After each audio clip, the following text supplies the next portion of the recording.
Hi everyone and welcome to episode 12 of Lockdown Dads. My name's Ian Dinwoody. I'm a coach, I'm a father of two kids and I specialise in helping stressed dads balance work and fatherhood. And I'm James Miller, editor of workingdads.co.uk, author of Dads Don't Babysit and father to two different children who are aged 12 and 9. This week, we're delighted to be joined as our guest by Rob Taylor. He is a marketing man, he is a Yorkshire man, and he is the founder of Dads in Business. Do you see how to look at the bit of paper? I mean, Dads in Business should be hard to remember, really, shouldn't it? Before we fire into the sort of how are you conversation, do you want to just tell us in your own words what Dads in Business is, Rob? Yeah, so it was, hello, by the way, thank you for inviting me on. It's nice to be here. So the Dads in Business project was something that I set up, must have been 18 months ago, I think, when not long after being self-employed. I was just basically saying yes to doing a lot of work, just saying yes, get busy. It was redundancy that put me into my own self-employment. So, as I'm sure we'll delve into it, it was very much a case of I was out to prove a point to everyone else, myself, saying yes to everything. If there was a free slot in my diary, I'd basically say yes to go to a networking event, a meeting, a coffee, or whatever it is. It was to prove a point. And I was just finding myself saying yes to everything, but it was at a networking event, ironically, about 9 o'clock on a rainy Thursday night when my colleague of the Dads in Business project, Angga Kara, who's an exec burnout coach specialising on men's mental health, he was doing a talk around burnout and he was listing all the things that signify burnout. And I was sat there through sort of one sleepy eye, almost saying, yep, that's me, that's me. Oh dear, oh God, let's have a conversation. And I was thinking, well, maybe then from Angga's perspective of the men's mental health side and my, I guess, struggles, I make no bones about it. I've found being a dad and running your own business very difficult. I've got 3 young kids. The eldest been 6.5, the youngest is 1.5, 4 boys. So it's quite challenging because you do have to still pay attention to your business. And I was like, Angga, there's something in this. Can you tweak this and help it for dads ultimately? And I'll raise my head above the parapet and see what happens. Because I was half expecting to get shot down. I was like, what do dads need anything for? You're all fine, aren't you? But I think as soon as I did that, it was amazing not only how many men sort of said, oh, that sounds like me. That's me as well. I'm glad you've said it. But there was partners, wives, moms tagging in dads and partners, which I felt was quite refreshing. So I thought, oh, yeah, I'm glad that's been addressed like that and not the other way around where you do get shot down.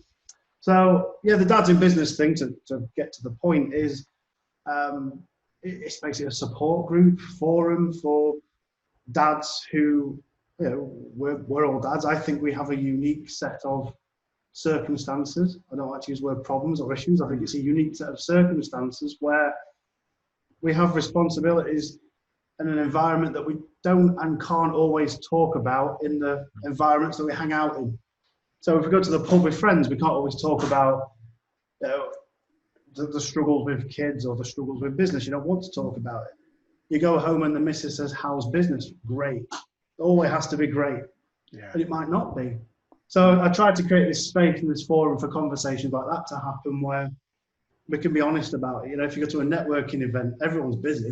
Everyone's doing really well at business at networking event. But it's amazing when you actually pull the curtain back a little bit and you give permission, to use one of Angga's phrases, you give permission for dads to talk about their own issues. That's all it needs.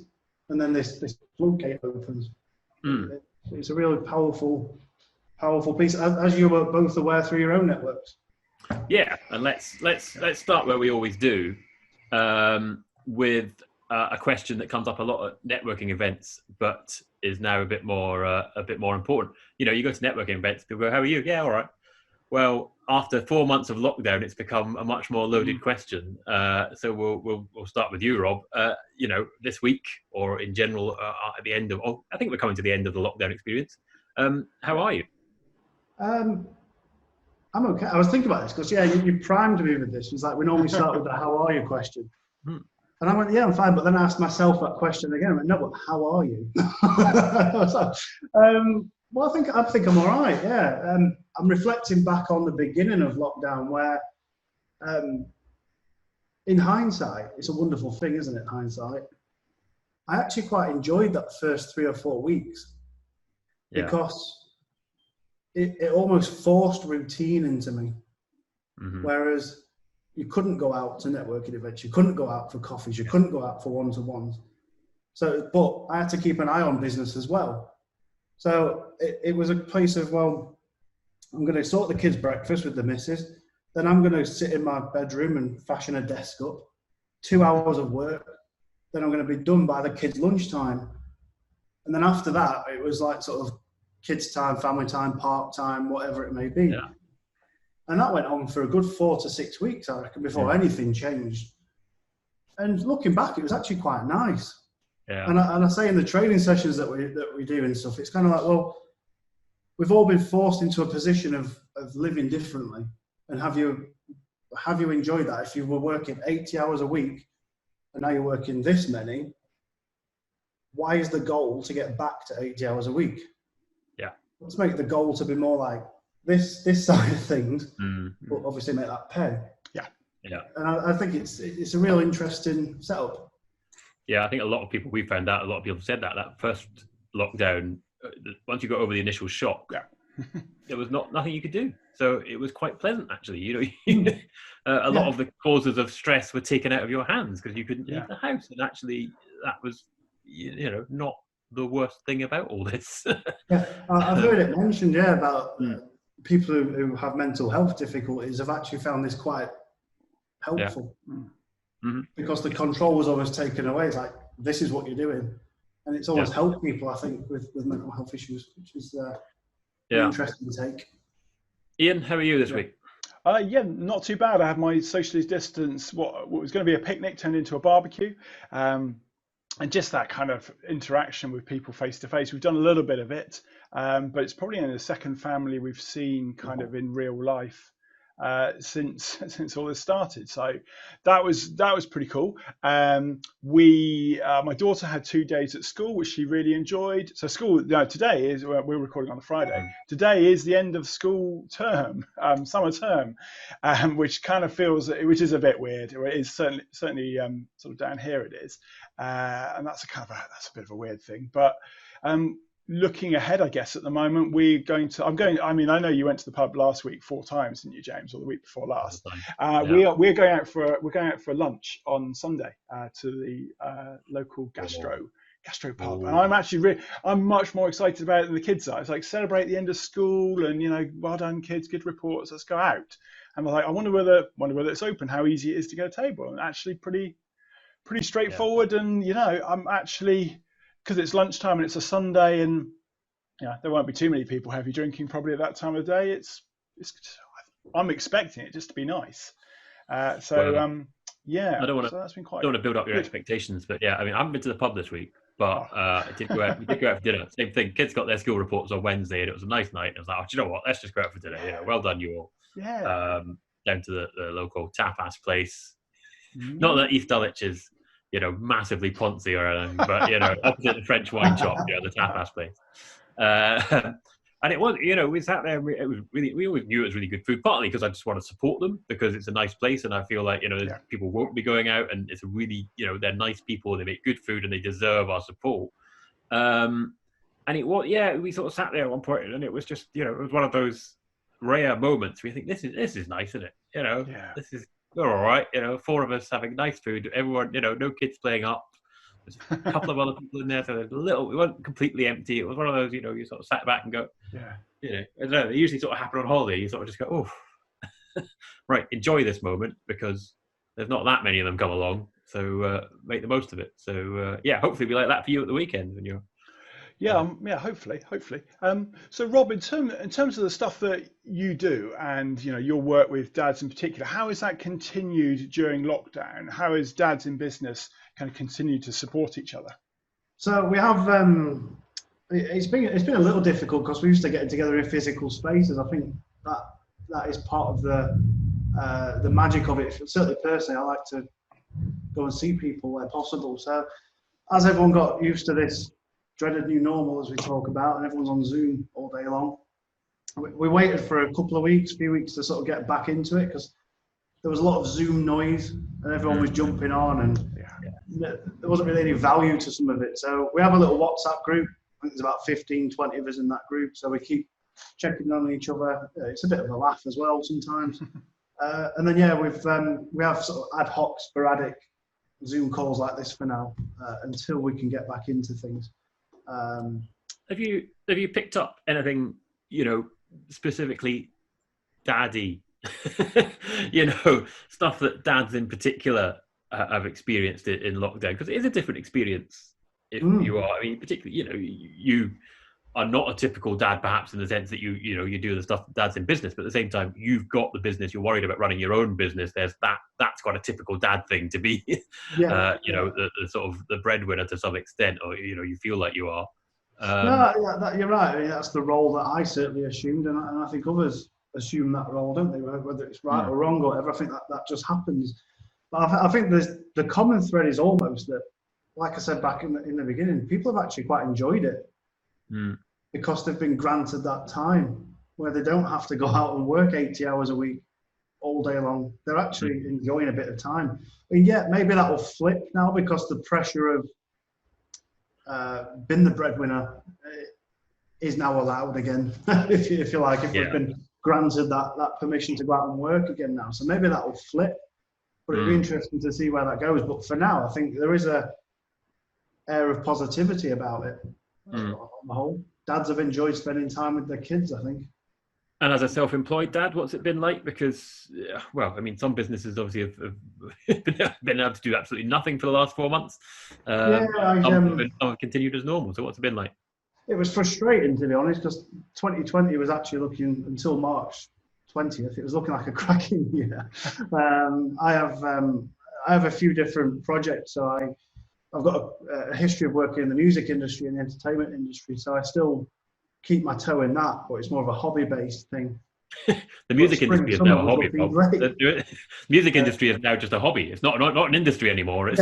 Yeah, exactly. The music hobby. Yeah, it's a scary time. Yeah, we've probably had about 15 events, which we're doing quite well through spring, autumn, and winter. Overnight, we've not sold a ticket in 4 months, and it's just it's devastating. So that was frustrating. I have a couple of training projects as well that I work on. One with heating engineers, which is thankfully done really well throughout the lockdown.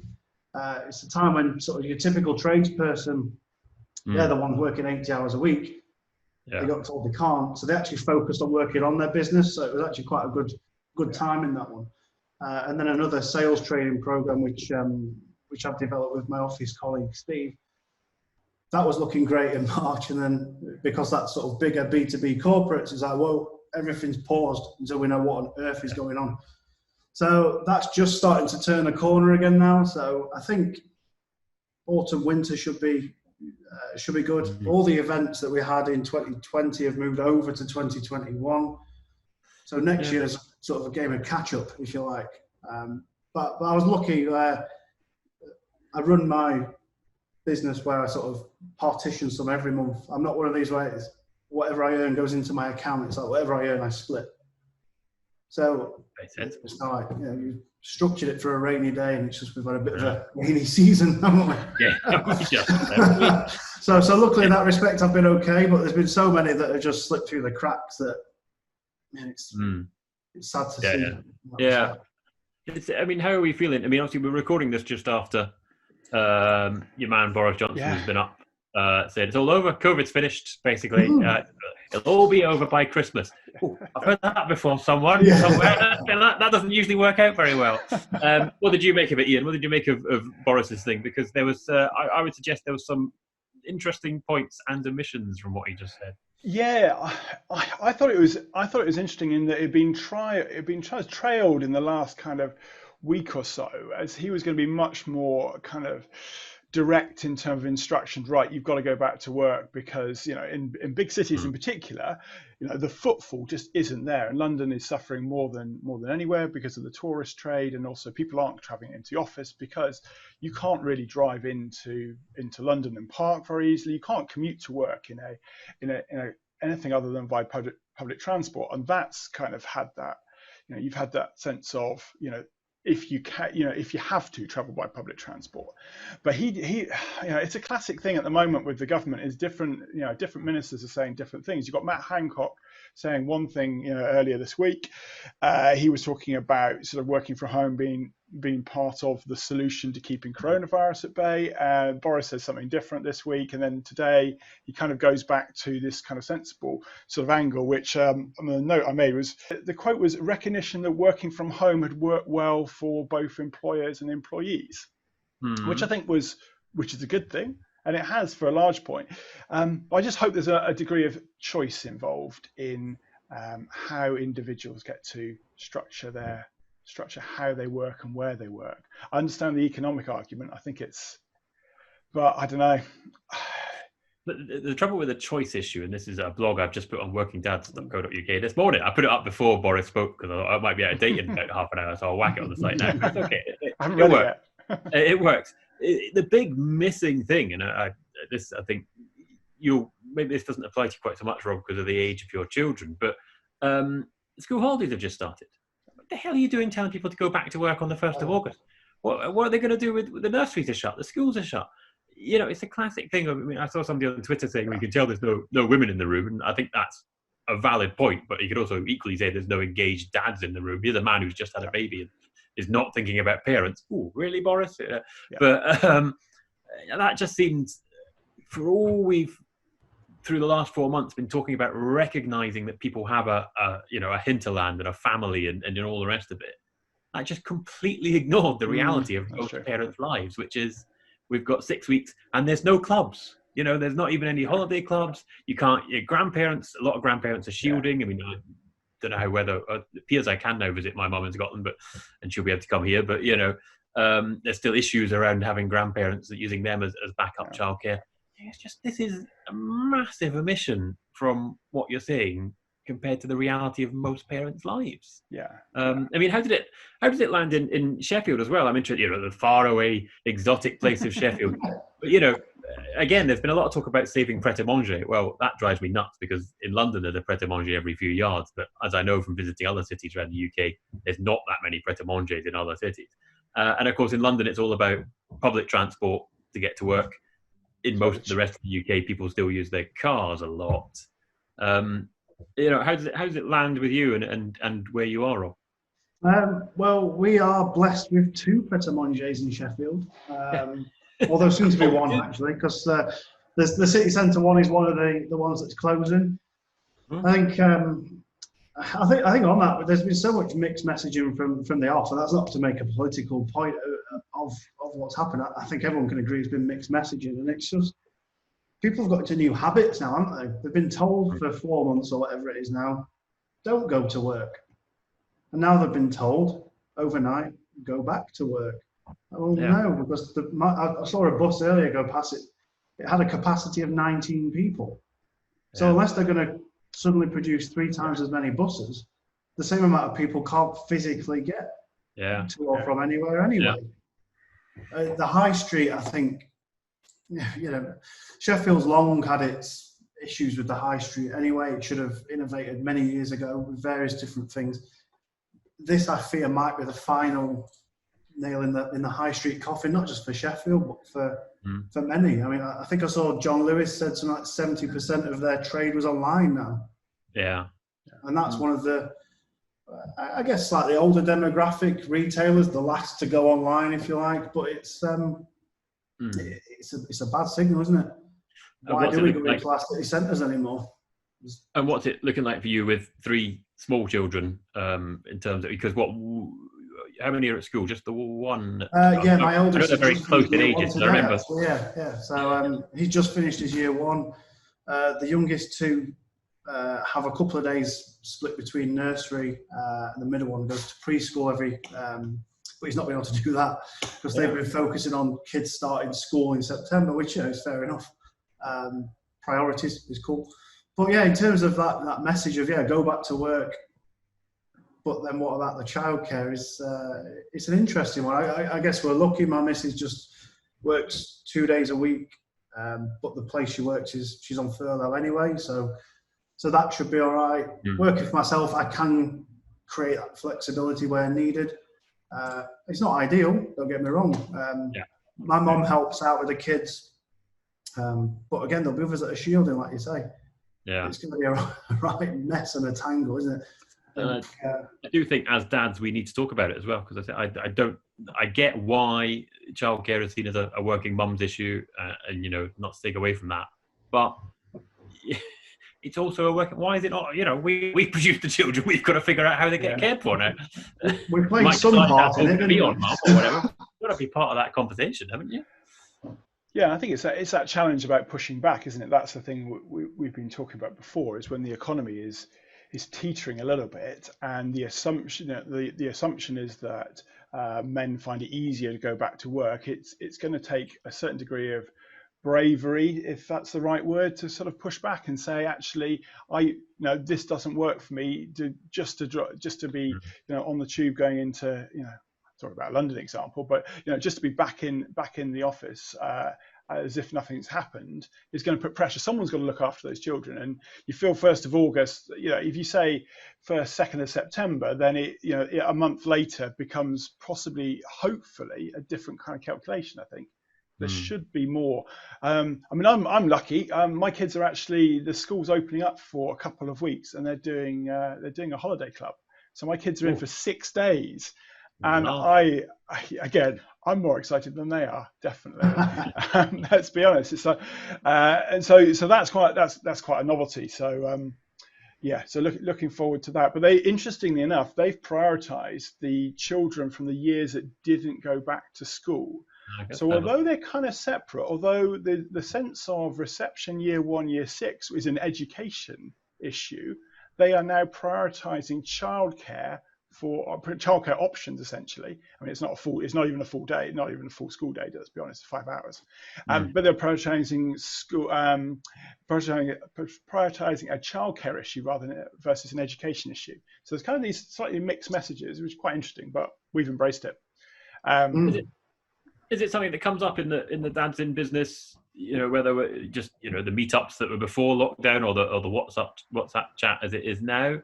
What are the sort of main topics that come up as areas of concern?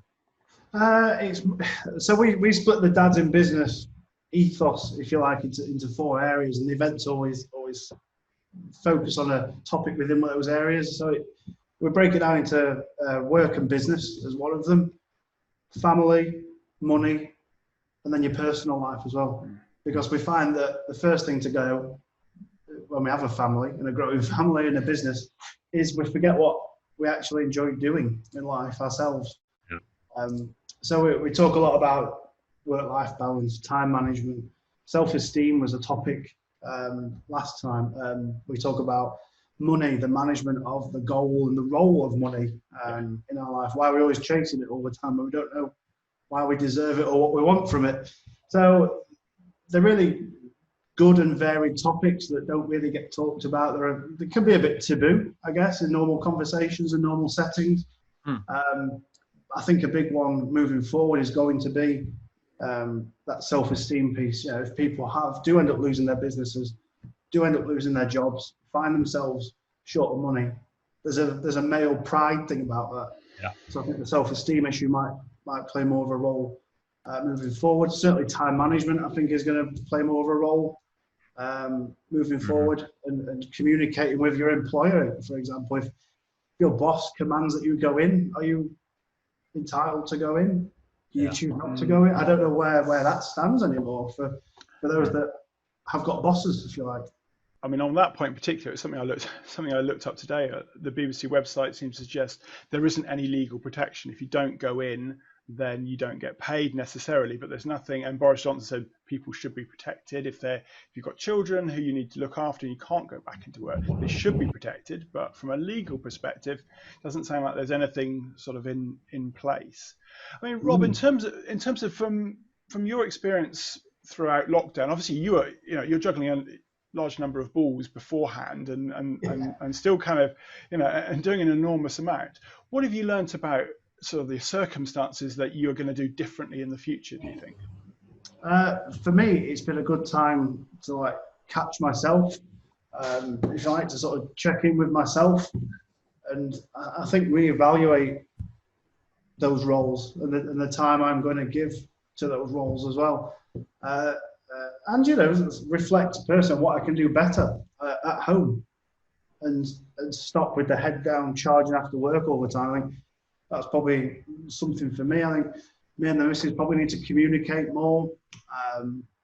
I get very proud about what I do for work, but then I go home, she might be stressed because she's had 3 kids for the day. So I park that, and I don't really tell her about that sometimes, because it's more important to look after that now. And that can lead to friction because you're not communicating right. So I think for me, better communication. I'm quite good at taking the responsibility and ownership of stuff, but I think sharing that more and communicating that more. It's the thing we come back to. It's the thing we come back to time and again is communication. You're talking about communicating with your boss about whether you're allowed to come into work, and your boss should be communicating with you, saying, what works and what doesn't work over lockdown, and yes, communicating with your partner about what's worked and what hasn't worked over lockdown and what you want to continue and all the rest of it. It's just, time and again, we come back to the same thing, and it is communication. And I think it starts earlier than that. It starts with what you're saying, Rob, about being honest with yourself about what your priorities are, and reflecting back and saying, well, what is it all for in some ways? And once you've got that clear, I think, you get on a treadmill otherwise, and you're just repeating the same kind of pattern because it's what you know and it's what you're good at and what you enjoy. And I think if you can get that self-reflection first, then it gives you a foundation to have those sort of more open and honest conversation about what's important. But sometimes the self-reflection, I think, is the hardest thing to do, especially in the day-to-day when there's a lot going on. I think that's probably, that sounds like a really good caught way. in the doing. Yeah. You're caught in that, and I think you revert to type as well. It's like you see it all over. People just, it's like a dog let off the leash. They've been locked down for 4 months, and that's it. They're off. I've gone, and it's. I think people need to catch themselves a little bit and ask themselves why they're doing it. Yeah, that's very good advice. I'm inclined to wind it up there, because I think that's very profound and good advice there. I don't think we can improve on that this week, can we? Yeah, I think that's a top tip is not to go dashing out of lockdown, and take a moment to reflect if you can. And this weekend is probably the time. This is going to be out on Monday, so you probably missed the best opportunity, which would have been this weekend before the school holidays actually kick in. That's the time to do it. Maybe if you're watching this on the day it comes out, today, do it now. This is a day to self-reflect and think before the school holiday hamster wheel kicks in. Yeah, I mean, in terms of the reflection bit, I'm talking to my wife, who usually commutes into London, and she works as a lawyer, and her thought is that the senior partner, the managing partner, whatever role it is, can't remember what they're called in her business, is likely to ask everyone to go back into work. That's what his probable preference. And she thinks the pushback will be from senior staff who come from further away, younger staff who have been cooped up to a certain degree will enjoy being back in the office. And so you'll have these 2 different elements. And I said to her, if you could choose right now, what would you do? She said, well, apart from the fact that the trains are it's a bit confined, actually, I would choose 3 days in the office and 2 days at home. And I think that's whether that's something. And she used to work 1 day at home every couple of weeks would be her pattern. So we shall see whether that pans out. One of the joys of being self-employed, right, Rob? You can have that conversation with yourself. Come into the office, Rob. No, I'm staying at home, Rob. No. Ask me that question in 4 weeks worth of the 6 weeks holiday. I'm going to work every day. Yes. Well, and the weekends. Yeah. Particularly this year, absolutely. Right, just before you do the the credits, Ian, I have to mention everybody lap this up because it's going next week. Ooh, yeah. Back next week. Have you measured it? My last one of the run, and it won't be completely gone, but it'll be much shorter. So, you know, anybody who's been enjoying, for those anybody people who's enjoying this over the last few weeks, you know, they watched it inch on inch. It's going to be a lot shorter. I think it's worth saying that might sound slightly odd if you're listening to it as a podcast. So James is stroking his inch on inch. James is referring to his beard, and not to anything else that you may have maybe erroneously believing. So you need to go towards the end of the video on YouTube, and you can access that through Inspiring Dad's website. So yes, it's James's beard last week, so it's getting done on Tuesday. Yeah, Tuesday it's getting tidied up. So, you know, it'll be back to, I don't know. Everyone I know that's had a haircut says it's amazing, and it makes them feel like a new person. So I don't know. We'll discuss that next week. How I feel. Definitely. When we get to the how are you next week. The missus did my hair, but unfortunately, I don't have a choice to grow a beard like that. It just doesn't. Won't. It's so annoying. I'm so jealous. Never let it go that long before. I need to take a picture. So yeah, but we'll do enjoy it while you can, people. Lots of before and after pictures, I think. Definitely. Okay. Thank you everyone for joining us for today's episode. It's episode 12 of Lockdown Dads. If you can like and share and rate and review, that would be fantastic. You can listen and watch the other episodes in the series if you go to inspiringdads.co.uk. There's a big red button in the top right-hand corner called Lockdown Dads. He's done all that bit. Just remains for me to say thanks to Rob for joining us. Keep up the good work with Dads in Business, and maybe we'll check in when all this is over a bit more. It'd be interesting to see how it develops as you're allowed to meet in the pub again. It'll be interesting to hear absolutely. what that first meeting is like. So we'll keep an eye out for that on LinkedIn and social and all the rest of it. Thanks for joining us. Come back next week for another one of these. Thank you and goodbye. Thank you very much, everyone. Bye-bye.